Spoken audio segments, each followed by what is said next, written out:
কতটুকু পড়ে, তার চেয়ে বেশি পড়ে মন। এই উপমহাদেশে আপনি আরো বিখ্যাত গান করেছেন, ওপার বাংলার সেই বিখ্যাত শিল্পীদের সঙ্গে গান করেছেন, যেমন আমি আশা ভোসলের কথা বলতে পারি, হৈমন্তী শুক্লার কথা বলতে পারি, আরো যারা আছেন সেই এত বিখ্যাত বিশ্বনন্দিত শিল্পীদের সঙ্গে গান করেছেন। এই কথাটা একটু জানতে চাই আপনার মুখ থেকে।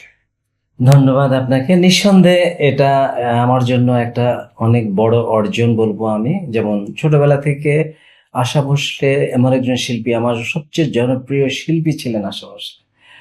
তারপর হৈমন্তী শুক্লা, ওনারা আন্তর্জাতিক খ্যাতি সম্পন্ন শিল্পী, ওনারা যেমন তেমন শিল্পী না, বলার অপেক্ষা রাখে না। তারপর আপনার জোজো, তারপর আপনার পামেলা জাইন, মাধুশ্রী, এরা হিন্দি ছবি বলতে এদের নাম আসে।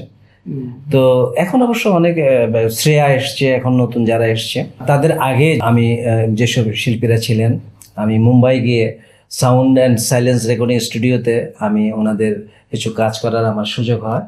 আমার লেখাও সুরে ওনাদের কণ্ঠে আমি গান দিয়েছি।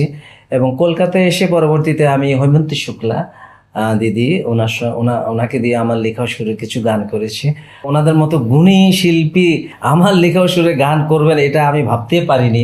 কিন্তু হৈমন্তী দিদি উনি আমার গানের যথেষ্ট প্রশংসা করেছেন। একটা গান আপনারা শুনে থাকবেন, ইউটিউব, ফেসবুক, বিভিন্ন জায়গায় আছে যে আগুন আর কতটুকু পড়ে, তার চেয়ে বেশি পড়ে মন, আগুনের ছাই দেখে সবাই, দেখে না বিরহের জ্বালাতন।